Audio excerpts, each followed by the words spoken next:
নমস্কার দর্শক বন্ধু, আমি সুমিত আর আপনারা দেখছেন শ্রেয়ান বাড়ি ইউটিউব চ্যানেলের পক্ষ থেকে জানাই সবাইকে সাদর আমন্ত্রণ। তো বন্ধুরা, আজকের ভিডিওতে আমরা কথা বলবো বদ্রি পাখি বা বাজরিগার পাখির প্রথম ব্রিডিং নিয়ে। তো যারা বা যে সকল বন্ধুরা বদ্রি পাখি বা বাজরিগার পাখি নতুন করে পালন করছেন বা যারা অলরেডি পালন করেন এবং যারা নতুন করে এই ব্রিডিং সিজনে পাখির থেকে ব্রিডটা নিতে চাইছেন বা যে সকল দর্শক বন্ধুর পাখি প্রথম ব্রিড করছে, তো তাদের জন্য ভিডিওটা কিন্তু খুবই গুরুত্বপূর্ণ হতে চলেছে বন্ধুরা। তো আজকের ভিডিওর টপিক হলো বদ্রি পাখি বা বাজরিগার পাখির প্রথম ব্রিডিংয়ের সময় কোন কোন সমস্যাগুলো হতে পারে। তো বন্ধুরা, অনেক নতুন নতুন ব্রিডার আছেন বা দর্শক বন্ধু আছেন যারা নতুন করে পাখি পালন শুরু করেছেন। তো তাদের ঘরে যখন পাখি ফার্মে যখন পাখিটা ব্রিডিং করছে, তো দেখা যাচ্ছে যে অনেক ক্ষেত্রে পাখি ভাঁড় নিচ্ছে না, অনেক সময় দেখা যাচ্ছে যে ভাঁড় নিচ্ছে পাখি ডিম পাচ্ছে না, অনেক ক্ষেত্রে দেখা যাচ্ছে যে ডিম পেড়েছে কিন্তু পাখি তা দিচ্ছে না, বা অনেক ক্ষেত্রে বাচ্চা ফুটিয়েছে কিন্তু বাচ্চা কিছুদিনের মধ্যে বাচ্চাগুলো মারা যাচ্ছে। তো কেন এগুলো হয়, কি কি সমস্যা হয়, প্রথম পাখির থেকে ব্রিডিং নিতে গেলে কি কি সমস্যায় আমাদের পড়তে হয় এবং সেই সব সমস্যাগুলো কেন হয় এবং সেটা কিন্তু আমরা এই ভিডিওর মাধ্যমে জানতে পারবো। তো সেই জন্য বলবো বন্ধুরা, ভিডিওটা প্রথম থেকে শেষ পর্যন্ত দেখার অনুরোধ রইল। তো চলুন ভিডিওটা শুরু করা যাক। তো 1 নম্বর পয়েন্ট যেটা আসে বন্ধুরা, প্রথম পয়েন্ট সেটা হলো জোড়া বাঁধতে দেরি হওয়া। প্রথম সমস্যা যেটা দেখা যায় তো সেটা হলো জোড়া বাঁধতে দেরি হওয়া। নতুন পাখিরা একে অপরকে সহজে গ্রহণ করতে চায় না। কখনো মেল এবং কখনো ফিমেল দেখবেন যে একে অপরকে তাড়া করে বেড়াচ্ছে এবং মারামারি করছে। তো প্রথম ব্রিডিংয়ের ক্ষেত্রে আমরা যখন প্রথম কেজের মধ্যে হাঁড়িটা লাগাই, দেখবেন যে পাখি কিন্তু অনেক ক্ষেত্রে এই হাঁড়িটা নেওয়ার জন্য মারামারি করে থাকে, তার জন্য কিন্তু ব্রিডিংয়ের সমস্যা হয়। এটা ক্ষেত্রে আমরা কি করতে পারি, কেজের মধ্যে পর্যাপ্ত জায়গা রাখতে হবে, যেখানে পাখিটা মনে করুন 2 জোড়া বা 3 জোড়া পাখি রাখার জায়গায় আমি যদি 5 জোড়া 6 জোড়া রেখে দিই, সেখানে কিন্তু মারামারিটা করবে প্রথম ব্রিডিংয়ের সময়। আর প্রথম ব্রিডিংয়ের সময় কিন্তু হাঁড়িটা চুজ করার জন্য ওরা মারামারিটা করে, সেক্ষেত্রে কিন্তু ব্রিডিংটা নষ্ট হয়। সেজন্য আমাদেরকে পর্যাপ্ত জায়গা দিতে হবে, কেজের মাপ অনুযায়ী পাখি রাখতে হবে, রাখলে কিন্তু তারা কিন্তু নিরাপদে থাকবে এবং মারামারিটা করবে না এবং হাঁড়িটা চুজ করতে পারবে। একে অপরের সাথে জোড়াটাও কিন্তু ওরা কুইকলি নিতে পারবে। সেক্ষেত্রে দেখা যায় একটা পাখির পেছনে ছুটছে এবং আরও একটা পাখি হয়তো সেই পাখিটার পেছনে ছুটে বেড়াচ্ছে, সেক্ষেত্রে কিন্তু 2টো মেল এবং 2টো ফিমেল মিলে মারামারি করে থাকে। সেই জন্য আমি বলবো যে আপনারা সবসময় চেষ্টা করবেন যে সঠিক বয়সের পাখিটা কেজের মধ্যে রেখে ব্রিডিংটা নেওয়া, সেখানে কিন্তু এবং পর্যাপ্ত পরিমাণে কেজে জায়গা রাখা এবং হাঁড়িটা কিন্তু সঠিক সময় লাগানো এবং আপনাকে দেখতে হবে, পর্যবেক্ষণ করতে হবে, তবেই কিন্তু আপনারা ঠিকঠাকভাবে বুঝতে পারবেন যে কোন পাখিটার জোড়া নিয়েছে। তো এটা কিন্তু আমরা বুঝতে পারবো, জানতে পারবো। এবং দ্বিতীয় পয়েন্ট যেটা আসে বন্ধুরা, পাখি হাঁড়িতে না যাওয়া। তো অনেক সময় দেখা যায় কখনো কখনো যে পাখি জোড়া নেওয়ার পরেও হাঁড়ি নেয় না এবং হাঁড়িতে যায় না। এর সমাধান কী আছে বন্ধুরা, সঠিক জায়গাতে কিন্তু হাঁড়িটা লাগাতে হবে এবং সঠিক মাপের হাঁড়িটা লাগাতে হবে এবং সঠিক সময়ে হাঁড়িটা লাগাতে হবে। অনেক ক্ষেত্রে অনেক বন্ধুরা এই ভুলটা করে থাকেন যে পাখি নিয়ে এসেই সঙ্গে সঙ্গে কিন্তু পাখির ঘরের মধ্যে হাঁড়িটা কিন্তু ঝুলিয়ে দেয়, সেক্ষেত্রে পাখির কিন্তু অ্যাডজাস্ট হওয়ার একটা সময় দিতে হয়। তো বন্ধুরা, নতুন পাখি এনে মিনিমাম 1 সপ্তাহ পরে হাঁড়িটা লাগালে তবে কিন্তু ওই ঘরের সাথে ওরা অ্যাডজাস্ট হয় এবং তারপরে কিন্তু হাঁড়িটা চুজ করতে ওদের সুবিধা হয়। তো সেক্ষেত্রে একটা সমস্যা আমরা করে ফেলি নতুন ব্রিডাররা বা নতুন পাখি প্রেমিকরা। এবং দ্বিতীয় যেটা হয় বন্ধুরা, সঠিক মাপে যদি আমরা হাঁড়িটা পাখিকে যে প্রোভাইড না করি, তাহলে কিন্তু পাখিটা সেই হাঁড়িটা পছন্দ করবে না। অনেক সময় দেখা যায় যে দেখবেন যে ছোটো হাঁড়িটা পছন্দ করছে না, বড় হাঁড়িটা পছন্দ করছে, কিংবা বড় হাঁড়িটা পছন্দ করছে না, ছোটো হাঁড়িটা পছন্দ করছে। পাখি তো আর জানে না ওটা কমফোর্টেবল কিংবা কমফোর্টেবল নয়। যেখানে ছোটো হাঁড়িতে দেখবেন যে 4-6টা বাচ্চা হওয়ার পরে জায়গাটা ঠিকঠাক থাকছে না, পাখির বাচ্চা ঘুরতে পারছে না এবং পাখি ঠিকঠাকভাবে তাড়া দিতে পারছে না, লেজটা বেঁকে যাচ্ছে, সেক্ষেত্রে কিন্তু অনেক সমস্যা তৈরি করবে পাখি কিন্তু। তো সেই জন্য একই মাপের হাঁড়ি কিন্তু লাগাতে হবে এবং কেজের মধ্যে যেখানে হাঁড়িটা লাগাবেন সেই জায়গাটা যেন ওরা নিরাপদ মনে করে। এই নয় যে যেখান থেকে আমরা খেতে দিচ্ছি গেটের কাছের একটু উপরে হাঁড়িটা লাগালাম, তাহলে কিন্তু ওরা প্রাইভেসিটা নষ্ট হবে, পাখি কিন্তু হাঁড়িটা পছন্দ করতে চাইবে না।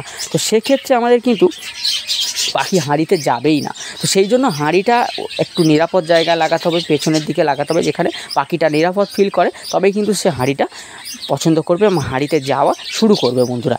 তো এটা কিন্তু দ্বিতীয় পয়েন্ট। এবং 3 নম্বর পয়েন্ট যেটা আসে বন্ধুরা, সেটা কিন্তু ডিম না দেওয়া।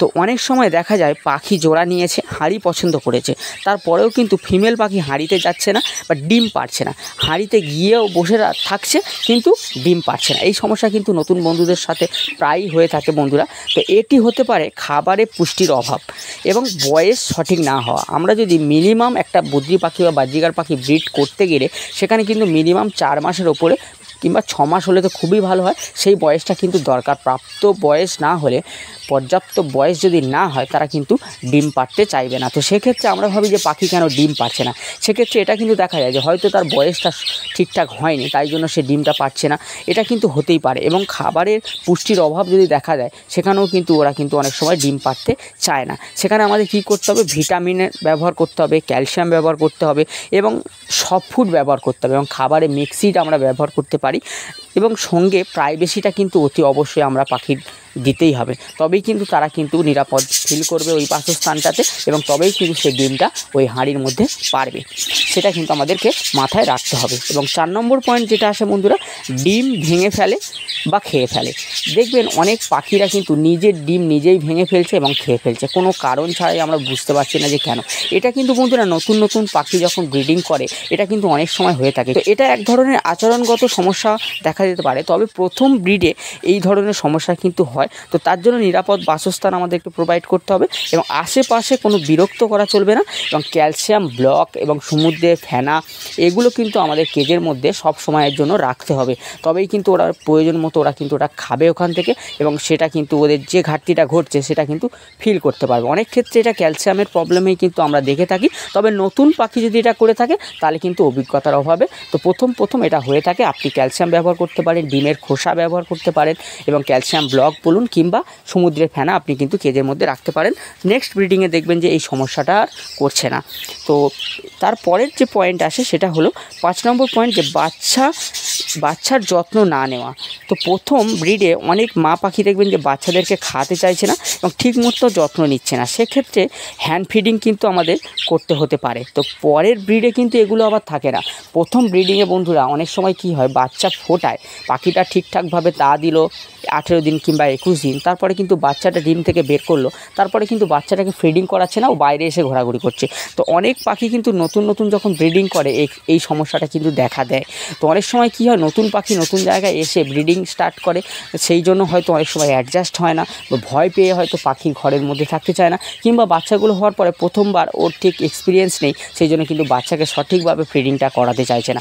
সেক্ষেত্রে আমরা কী করতে পারি বন্ধুরা, এটা প্রথম ব্রিডিং হতেই পারে, সেটা কিন্তু আমরা ধরে নিতে পারি। এবং দ্বিতীয়ত আমাদের কিন্তু পরিমাণ মতো খাবার পাখির কেজে রাখতে হবে, এবং সব ফুড অতি অবশ্যই ব্যবহার করতে হবে, যেটা খেলে ওরা কিন্তু সেই বাচ্চাদেরকে গিয়ে যেন ফিডিংটা করাতে পারে বা খাওয়াতে পারে। এবং বারবার কিন্তু ডিস্টার্ব আমরা করব না কিন্তু পাখির কেজের কাছে, এটাও মাথায় রাখতে হবে। তো 5 নম্বর পয়েন্ট কিন্তু অতি অবশ্যই মাথায় রেখে কাজ করতেই হবে অবশ্যই। তো এবং 6 নম্বর পয়েন্ট, যেটা সবথেকে লাস্ট পয়েন্ট বন্ধুরা, সেটা কি না, অভিজ্ঞতার অভাব।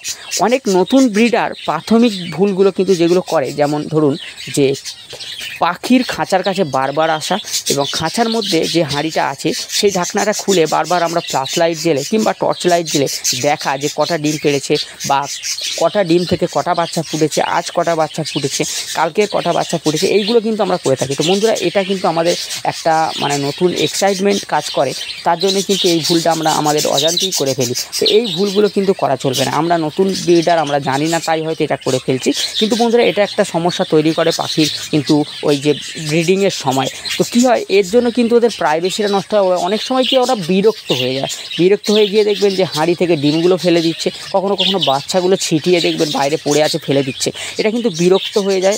তো এই ধরনের যে ভুলগুলো আমাদের কিন্তু করা চলবে না বন্ধুরা। সেই জন্য পর্যবেক্ষণ করতে হবে অতি অবশ্যই, কিন্তু দূরে থেকে, এই নয় যে কাছে এসে বারবার ব্রিডিং সিজনে ডিস্টার্ব করা। তো প্রথম পাখির ব্রিডিংয়ে কিন্তু এইগুলো কিন্তু হয়ে থাকে। তবে প্রথম ব্রিডের সমস্যা হলেও এটা কিন্তু স্বাভাবিক বন্ধুরা, প্রথম ব্রিডে কিন্তু সমস্যা হওয়াটা স্বাভাবিক। তবে ধৈর্য ধরুন, পাখিদের ভালোভাবে পর্যবেক্ষণ করুন এবং সঠিক খাদ্য এবং পরিচর্যা দিন, পাখি কিন্তু সুন্দর ব্রিডিং করবে অতি অবশ্যই। তো প্রথম ব্রিডিংয়ে বন্ধুরা এই সমস্যাগুলো হয়, আপনারা জানতে পারেন। কনফিউশন যদি থাকে তো সেটা কিন্তু দূর হবে, এবং যেটা আমরা ভাবছি যে পাখি কেন ব্রিড করছে না, আর কি কোনো দিন করবে না, সেই প্রবলেমটাও কিন্তু আমরা আজকে জানতে পারলাম যে এগুলো হয়ে থাকে প্রথম ব্রিডিংয়ের সময়। তো বন্ধুরা চিন্তার কিছু নেই, ধৈর্য ধরতে হবে। তো পাখি কিন্তু এর পরের ব্রিডিংয়ে কিন্তু আবার ভালো রেজাল্ট করবে, তবে সঠিক যত্ন করতে হবে, সঠিক পরিচর্যা করতে হবে। তো বন্ধুরা যদি ভিডিওটা ভালো লেগে থাকে তো প্লিজ একটা লাইক করবেন, শেয়ার করবেন, কমেন্ট করবেন, আর ভিডিওতে যদি নতুন এসে থাকেন বন্ধুরা তো অবশ্যই চ্যানেলে সাবস্ক্রাইব করে রাখুন এবং পাশে থাকা বেল আইকনটা টিপে দিন, যাতে করে নতুন ভিডিও আপলোড করলে আপনাদের কাছে পৌঁছায় এবং আপনারা দেখে কিছুটা উপকার পেতে পারেন বন্ধুরা। তো আজকের ভিডিও এই পর্যন্ত, দেখা হচ্ছে পরের ভিডিওতে। ভালো থাকবেন, সুস্থ থাকবেন, দেখতে থাকবেন শ্রেয়ান বার্ড ইউটিউব চ্যানেলের পক্ষ থেকে জানাই সবাইকে ধন্যবাদ।